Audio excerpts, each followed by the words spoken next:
et Sauveur Jésus-Christ. Alors, je vous accueille encore une fois afin de suivre la parole de Dieu et je souhaite que vous la receviez, que vous partagez la vidéo et Dieu nous bénira tous ensemble. Nous lisons aujourd'hui dans Genèse chapitre 6. Je vais lire le verset 5 jusqu'au verset 9. Je ne serai pas long, c'est pour quelques minutes, une interpellation selon la parole de Dieu. Genèse chapitre 6, nous lisons le verset 5 et nous allons jusqu'au verset 9. La Bible dit ce qui suit. L'Éternel vit que la méchanceté des hommes était grande sur la terre et que toutes les pensées de leur cœur se portaient chaque jour uniquement vers le mal. L'Éternel se repentit d'avoir fait l'homme sur la terre et il fit affliger en son cœur. Et l'Éternel dit, j'exterminerai de la face de la terre l'homme que j'ai créé, depuis l'homme jusqu'au bétail, aux reptiles et aux oiseaux du ciel, car je me répands de les avoir faits. Mais Noé trouva grâce aux yeux de l'Éternel. Voici la postérité de Noé. Noé était un homme juste et intègre dans son temps. Noé marchait avec Dieu. Amen. La Bible nous dit que l'Éternel vit que la méchanceté des hommes était grande sur la terre et que toutes les pensées de leur cœur se portaient chaque jour uniquement vers le mal. Les temps de Noé ne sont pas différents des temps que nous sommes en train de vivre aujourd'hui. Les temps de Noé ne sont pas différents de ce qu'on a vécu à l'époque de Lot. Les temps de Noé ne sont pas différents de la méchanceté que nous voyons aujourd'hui dans ce monde. Aujourd'hui, chacun se livre dans ses voies. Les hommes se livrent dans la violence, les femmes dans la violence, et tout le monde se trouve en train de faire ce qu'il vient dans son cœur. Et la plupart des gens de ce monde, nous avons oublié qu'il existe un Dieu et qu'il y aura un jugement. En fait, ce dont je vais parler aujourd'hui, c'est juste nous rappeler les uns les autres que le jugement de Dieu est là. Parce qu'à un certain moment, les gens ont l'impression comme quoi le jugement de Dieu n'existe pas. Mais je vais vous rappeler, bien-aimés dans le Seigneur, plus nous continuons à faire le mal, plus nous continuons à irriter Dieu, et le temps arrive où le jugement de Dieu va se passer. Et la Bible nous dit que Dieu, après qu'il ait créé l'homme, qu'il avait placé dans le jardin d'Éden, l'homme s'est comporté comme il le voulait, et au temps de Noé, l'Éternel s'est repenti d'avoir fait l'homme sur la terre, et il fut même affligé en son cœur. L'Éternel se décida, il dit, j'exterminerai de la face de la terre l'homme que j'ai créé. Et il ajoute, il dit, depuis l'homme jusqu'au bétail, aux reptiles et aux oiseaux du ciel, car je me répands de les avoir faits. Même aujourd'hui, mes frères et sœurs, aujourd'hui, il y a beaucoup de péchés, même des péchés indescriptibles. Aujourd'hui, il y a des violences que tu ne peux t'imaginer.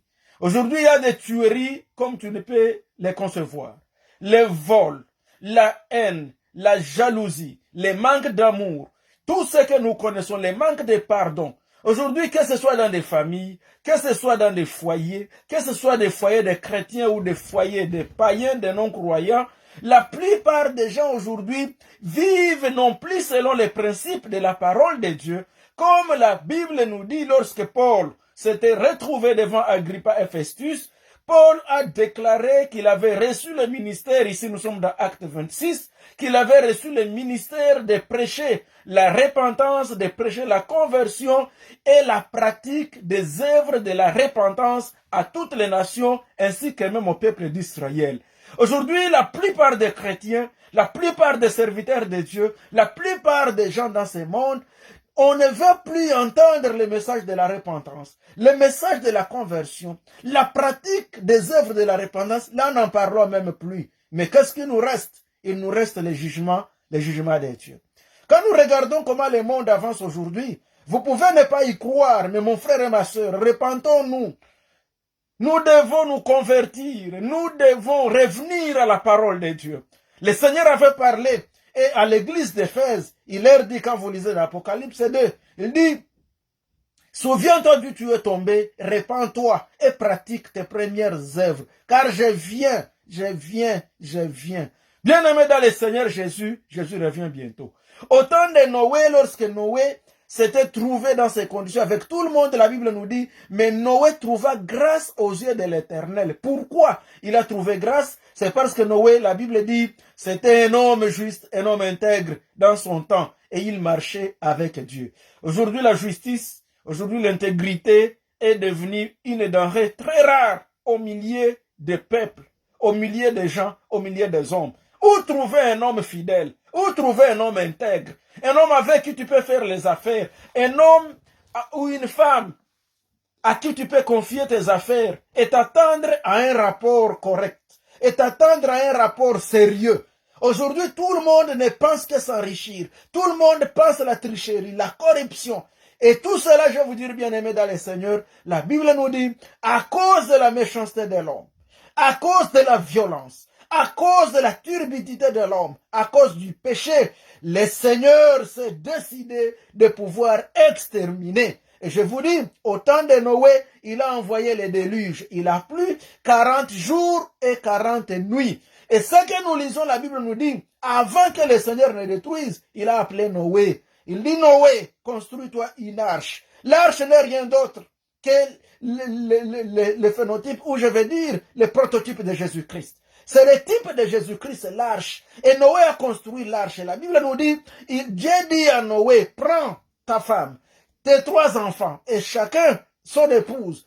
Donc, en d'autres termes, 8 personnes entraient dans cette arche-là. C'était une arche de 300 coudées, à peu près 150 mètres de longueur, de 50 coudées, c'est-à-dire à peu près 25 mètres de largeur, et de 30 coudées de hauteur, à peu près donc 15 mètres de hauteur. C'était un grand bateau. Il a dit à Noé de prendre également les animaux en couple, qu'il pouvait mettre là afin de sauvegarder les races. Et la Bible nous dit, Noé fit toutes choses comme le Seigneur le lui avait demandé. Il a fait cela et la Bible nous dit, après que Noé y terminé à construire l'arche, le Seigneur a laissé 7 jours. Et j'aime ce temps-là. La Bible nous dit, le Seigneur a laissé 7 jours en train d'attendre pour voir qui pouvait aussi rentrer dans l'arche. Aujourd'hui, nous vivons un temps de grâce. Nous vivons un temps où le Seigneur est en train d'attendre. Même quand nous prêchons ici, sur Facebook, sur les réseaux sociaux, la plupart des gens, nous avons le temps de passer dans des futilités, mais on n'a pas le temps à passer en train de suivre la prédication. Il suffit seulement que vous regardiez, ça prend 30, 40 minutes, 51 heures de temps. Oh, c'est trop long. Mais si c'est un film pornographique, vous n'en dites pas que c'est long. Mais si ce sont des bêtises, des sottises, qu'on parle sur TikTok, qu'on parle, je ne sais pas moi, sur n'importe quel réseau social, vous ne voyez pas que ça traîne. Oui, je comprends, c'est l'envoûtement du diable, c'est l'envoûtement des démons, c'est l'envoûtement des forces maléfiques. Mais bien aimé, je vous interpelle encore une fois ce jour d'aujourd'hui. Le Seigneur revient bientôt et son jugement est là. Et la Bible nous dit qu'au temps de Noé, après les 7 jours d'attente, le Seigneur a fait pleuvoir de la pluie. Et la Bible nous dit, l'abîme a jailli. Et les écluses des cieux ont ouvert leurs portes. La pluie est tombée, le déluge est arrivé, 40 jours et 40 nuits. Seul Noé et toute sa famille et tous les animaux qui étaient réfugiés dans l'arche ont été sauvés. Et la Bible nous dit qu'après les 7 jours, le Seigneur a fait entrer Noé, il a fait entrer sa femme, il a fait entrer Sem, Cham, Japheth, chacun son épouse, 8 personnes, et la Bible nous dit, et le Seigneur ferma la porte. Bien-aimés, la porte est encore ouverte. Recevez Jésus comme Seigneur et Sauveur. Rentrez dans l'arche, bien-aimés, dans le Seigneur. La drogue ne te sauvera pas. La prostitution ne te sauvera pas. L'infidélité ne te sauvera pas. L'impudicité ne te sauvera pas. La corruption, les vols, la tricherie, les mensonges, les détournements, ça ne te sauvera pas. Repentons-nous, le Seigneur revient bientôt. Lorsque le déluge est tombé, tout celui qui n'était pas dans l'arche a été exterminé selon la parole du Seigneur. Et quand Jésus va revenir, tout celui qui ne l'aura pas reçu comme Seigneur et Sauveur et qui n'aura pas marché dans la voie de Dieu, qui n'aura pas pratiqué les œuvres de la repentance, tout celui-là, il sera perdu. Et vous savez, bien aimé dans le Seigneur, nous vivons encore un temps de grâce où le Seigneur voudrait que tout celui qui écoute cette parole puisse se repentir. Alors, je vous invite, bien-aimés, si vous avez une église près de vous, allez là. Si vous ne voulez pas, bien-aimés dans le Seigneur, vous pouvez m'écrire sur Facebook ou sur Messenger et je veux prier pour vous et le Seigneur vous bénira et le Seigneur vous gardera.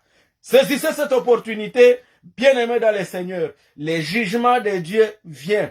Quand vous regardez ce qui se passe, ne croyez pas que ça restera impuni. Aujourd'hui, les choses s'en vont de pire en pire. Le mal continue à s'accroître. De pire en pire. Les pratiques inhumaines même commencent à prendre les dessus. Et à tout cela, le stop de Dieu est en route. Ne croyez pas que le Seigneur laissera ses désordres jusqu'au bout. Non, bien-aimé dans le Seigneur. Même au temps de l'autre, le Seigneur a frappé. Et au temps qui s'en vient, il va frapper. Que Dieu nous pardonne et que Dieu vous bénisse. Vous qui venez de suivre ce court message, aujourd'hui, c'était une interpellation pour vous dire que, rappelez-vous, partout où vous allez, en avion vous êtes, je ne sais pas moi, en bateau, vous êtes dans votre voiture, partout où vous êtes, vous regardez votre téléphone, vous êtes en train de chatter, vous faites tout. Rappelez-vous que le jugement de Dieu est là. La Bible dit le Seigneur est lent à la colère, mais il est plein de compassion. Cela ne signifie pas que sa colère n'est pas là, sa colère est là, et elle s'en vient à son temps. Que Dieu nous pardonne et que Dieu vous aide à comprendre et à recevoir Jésus comme Seigneur. Rentrez dans l'arche et Dieu vous bénira. Au nom de Jésus, Amen. Je vous salue et je vous supplie, partagez la vidéo à vos amis, qu'ils comprennent que les choses sont en train de s'empirer et que Jésus revient bientôt. Merci beaucoup, que Dieu vous bénisse.